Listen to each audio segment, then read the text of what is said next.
So how you doing? So this video is going to be a little longer. I decided to cut this intro in here, but this might be one of my more favorite videos too. We're going to have a conversation with TazMan, and I threw in a couple of comparison clips, and the magic of editing. So hey, I hope you enjoy. Sit down. She's a little longer, so I hope you enjoy, and y'all have a great day there. All right, thanks. So how you doing? Let's see what TazMan's doing.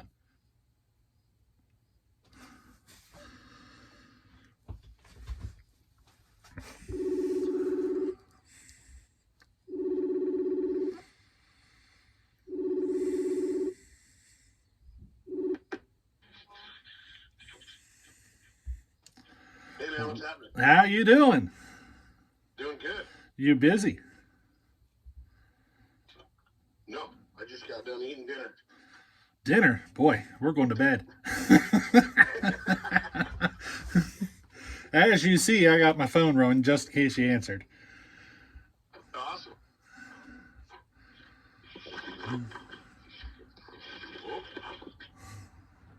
Awesome. Gotta put a coat on. It's kind of chilly. Chilly. So what's happening? Not much. I've been staring at your saw. Oh yeah? Contemplating on a number. Yeah, on the squish number or? Nope, your squish is done. I got it down to 19. Oops, I dropped my phone. But I got your phone, or your squish down to 19 thousandths right now. Oh, right on. So, squish is, I'd say, good to go. Cool. So I'm trying to figure out what kind of a torque range you're looking for. Versus RPM, you know what I mean? Mm-hmm. Because I cut mostly oak, and oak is a different kind of wood. And Right. I'm kind of looking for your input on what you like, what you don't like. Well, I think if we could get somewhere in the middle. In the middle. Somewhere in the middle of, so it's not a super. Of course, I don't know a whole lot about it. I know that you got to have compression and all that to have torque, but the super high RPMs, I don't know if that'll do us much good. Yeah. Sometimes in order to maintain your RPMs, you have to go to skip tooth. You know what I mean? Right.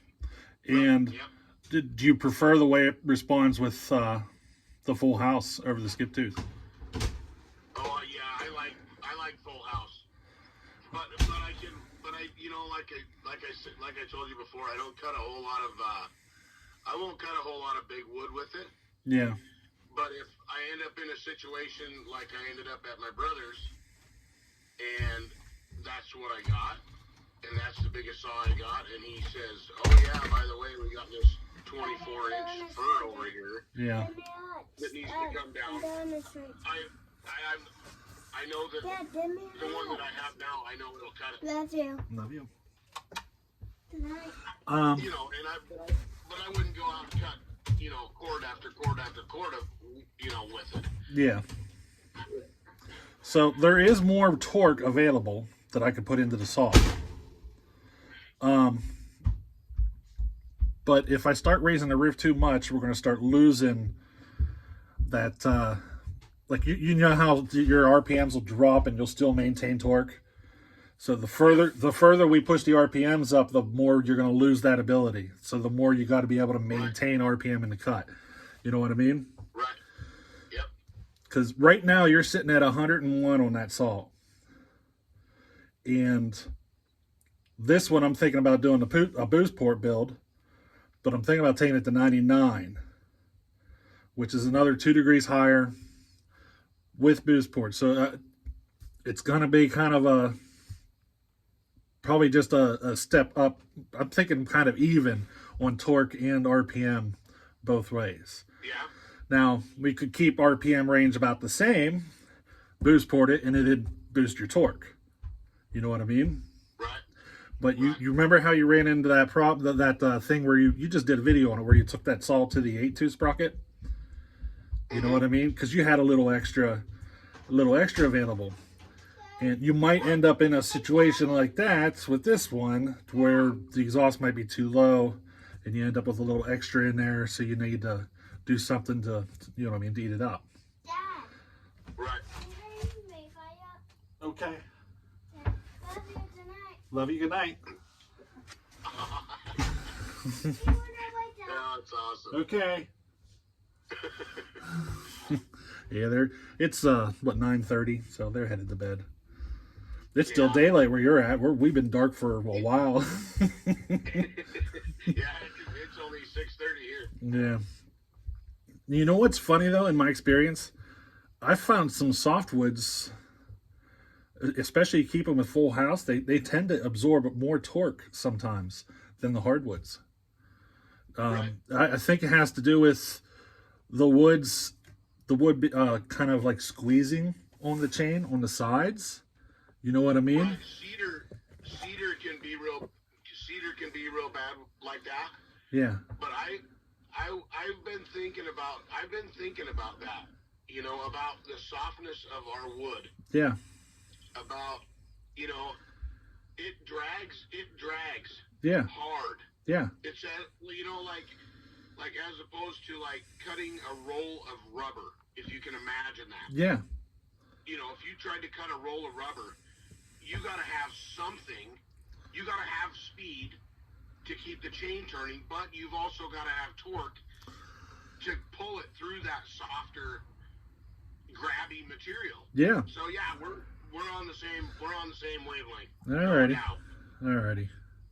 I got an idea what I think I'm going to do here.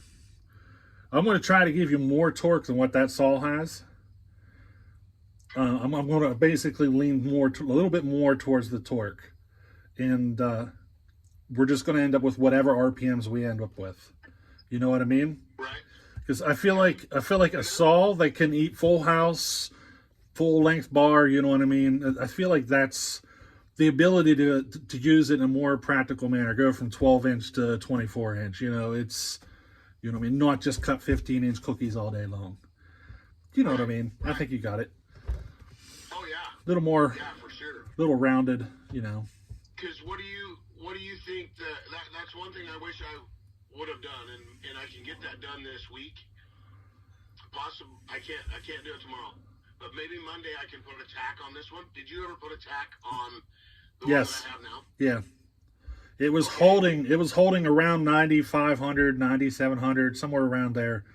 But that was with the wood I was cutting, the way I sharpen, and all that stuff. So Right. your results might be different, but that was in the cut. Okay. You know what I mean? Yeah. I'll find somewhere to go throw a tack on that thing. Yeah. I'll try to get that done Monday. The wood was, so I have an idea. yeah, the wood was about 20 inches that I was in, Okay. but it was a little bit on the punky side, so I wouldn't consider it a real accurate number, but Right. I think it's, you know, close. My goal in your other one is to be over 10,000 RPM in the cut. I'm hoping for a little more, for like 11,000, and Yeah. I'm hoping to have more torque than what you have now. Now, Well, that sounds. Well, like I said, we're on the same wavelength. okay, so this, before everything went to heck on the saw and you saw it running, you'll never guess where I had that exhaust number sitting. That's with boost ports. I had the exhaust sitting at 96. Holy smokes! When I said on the video that I had it running fat, you can't imagine how fat I had that thing running. So I decided to kind of bump in here on this video. I'm going to throw you 3 clips. So the first clip is going to be the one at 96 degrees, and it's the one that the wrist pin clip came out and kind of ruined our day. The second clip would be the saw that TazMan is currently running. It's just a standard port job at 101 on the exhaust. That one was mostly a boost in torque and a little bit in the RPM. And then finally, we'll go with a stock saw, which is usually around 103 on the exhaust. And you're going to see that it's having to work a little bit just to get through 18 inches roughly of wood. So you'll kind of see the difference between the saws. So you're going to notice that the different levels of torque and RPM in the different builds. This newest build should be pretty interesting.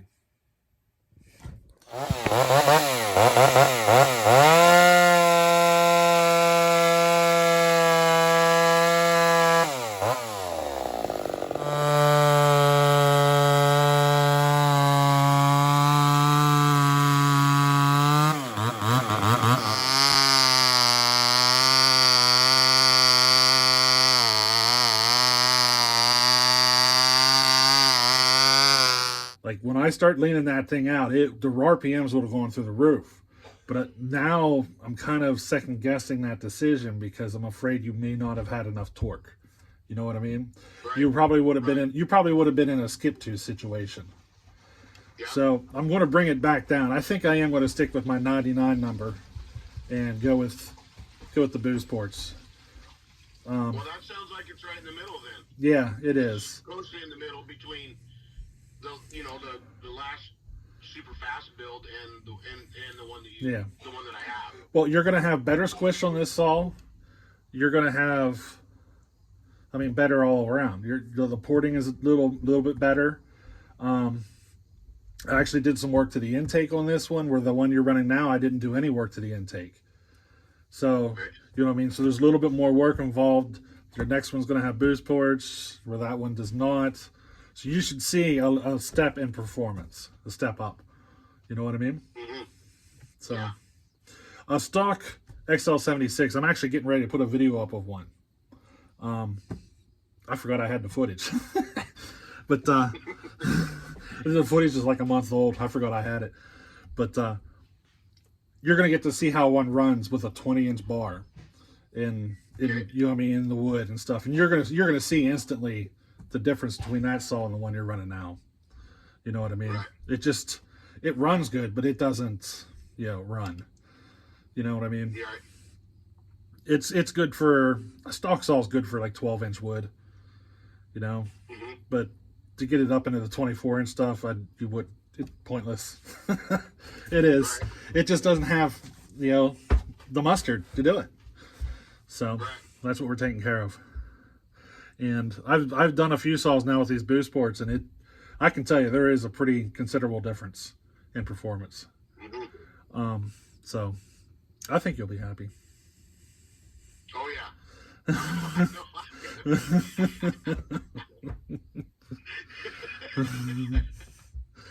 Well, I think absolutely. Yeah, I think our next project though, we should get you up a little bit in CCs.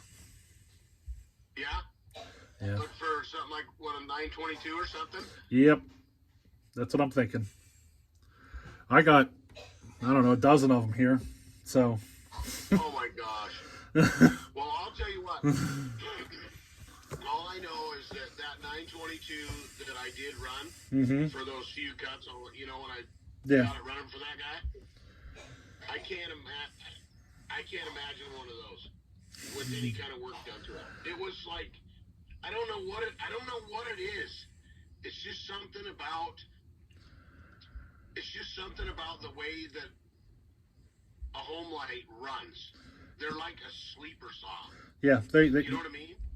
Right? And when it gets to a certain RPM in a cut, no matter what kind of wood you put it in, it just stays there. Yeah.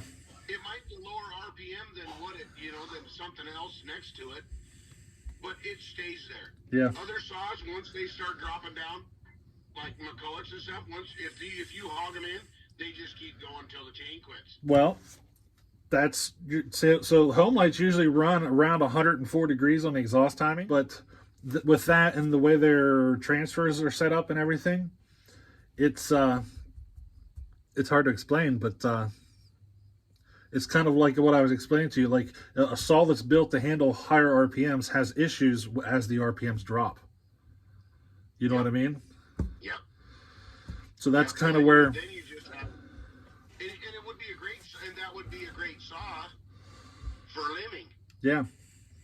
You know, if that's all you were doing with it was limbing, and Yeah. you could keep it wound tight. Yeah. You know, and just cutting small stuff. You know, like this big 4-inch at the biggest. Yep. That would be great. But if you want to go cut the tree that you just cut the limbs off of, you might as well shut it off. Yeah. Well, that's where the transfers come into play. The transfer, the ports and your transfer ports. You know how you've probably heard of people talking about making the lower transfers bigger. That's what helps help that RPM, the loss in power and RPM. Yeah, those big low transfers help with that. So it just helps it hold it there. Yeah, so that's why I always try to take them as far as I can on the lowers. So, like I could show you so many things. I have a weird thought process to building saws. I do, like the way I look at them and everything. I see a lot of people doing. In order for me to understand it, I had to come up with like my own little way of understanding. Right. You know what I mean? Right. One of these days I'll put up the whiteboard and like explain like my thought process, and people are gonna be like, "What?" But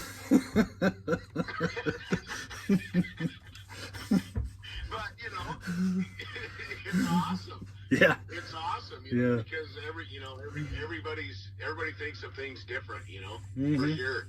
Yeah. That's cool.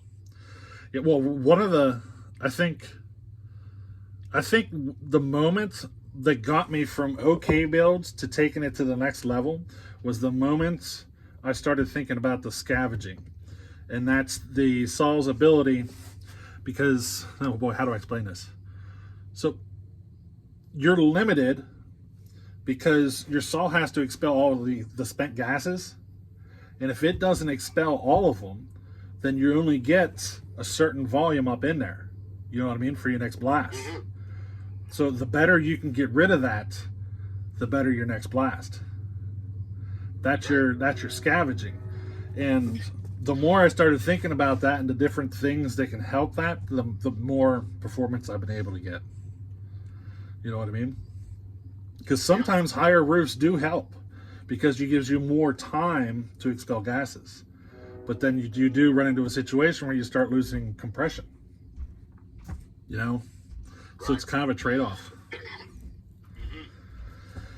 So there's so much to it. I enjoy it. I love it. I'm one of those guys who just sits around and thinks about this stuff all the time. Like, it's weird. Right. Like, I can't help it. My mind's always on the subject. I'm kind of a gearhead, I guess you can say. Yeah. I'll bet you do. When you hear other saws, you're like, "Oh, I wonder what would happen if I did this to that saw." Well, you know what? You know what? The first thing I noticed, like a CR80 dirt bike versus an 80cc chainsaws, the size of the transfers on a dirt bike are 4 times bigger. Heck, Right.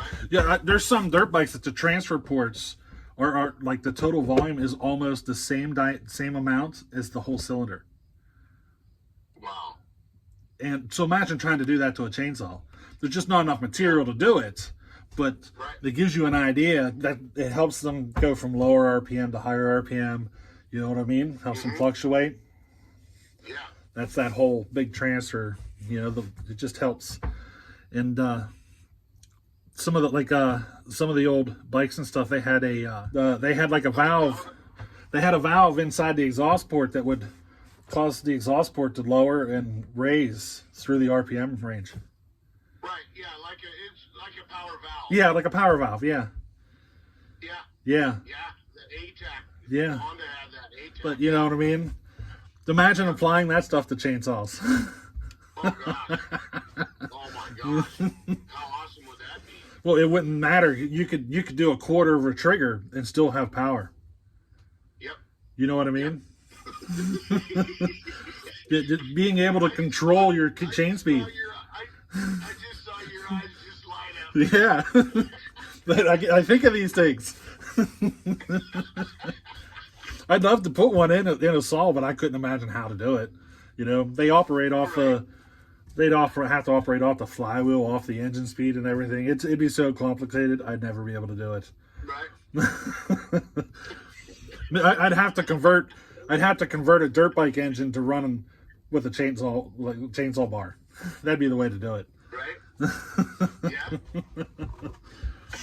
And then we're Awesome. then we're going to Steel Power Sports and seeing what the saws will do.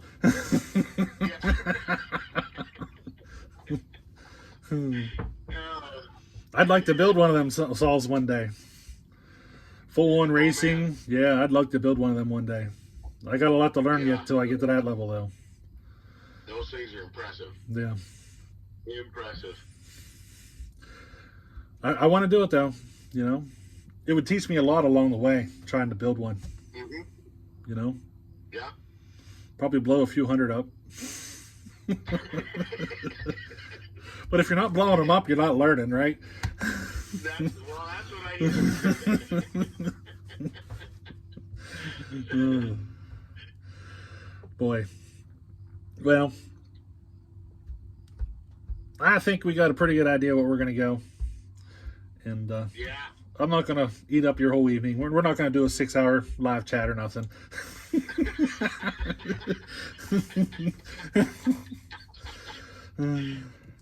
But I gotta help. I'm gonna help finish getting the kids to bed and stuff. So I just wanted to get a call and kind of get your opinion there.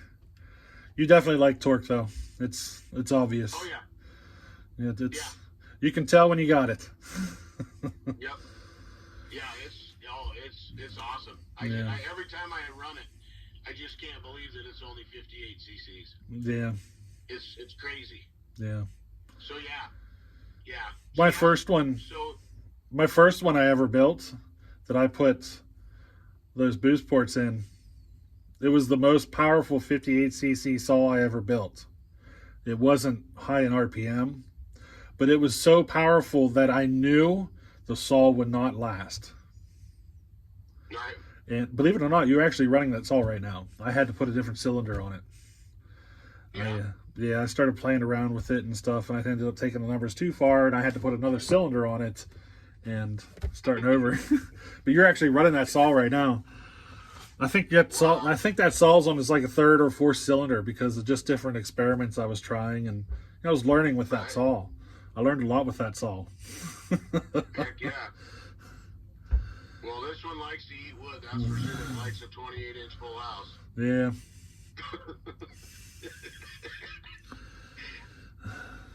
I'm starting to get shorter on bars for some reason.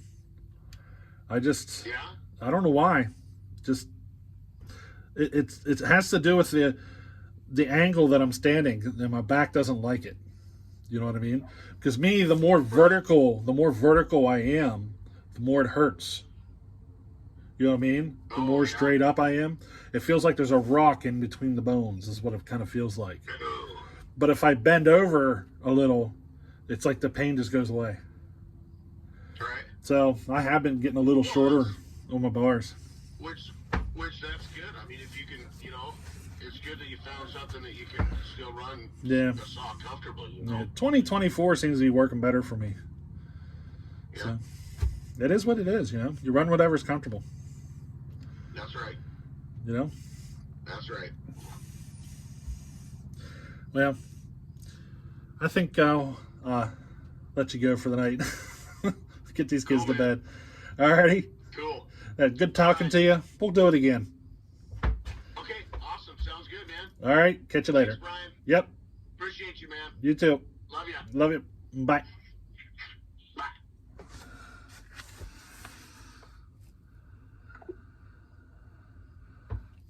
So, there we go. We kind of got an idea. TazMan definitely likes his torque. So, we're going to turn the saw up, but we're going to try to do it without compromising the torque. Now, the saw he's running now is in, I'm trying to remember. The squish was, I think, in the high 20s. So we got her down to 19 on this one. That's before assembly. But that will help improve some torque. You know what I mean? And we also put the boost ports in, which will help improve with more torque. And then we're just going to turn it up 2 degrees further. So we could probably go further, but we're just going to go 2 more degrees than what he's running now. We're going to run at 99. And we should see a little bit more in RPM, but more so on the torque. So we'll see how she does. And if we find that there's plenty of torque and we turn it up a little bit more, that's fine. We'll do that later. But we're not going to go there first, if you know what I mean. But it definitely helped talking to TazMan, kind of get a good idea of where we're going. Alrighty, so hey, we'll catch you on the next one. All right, later.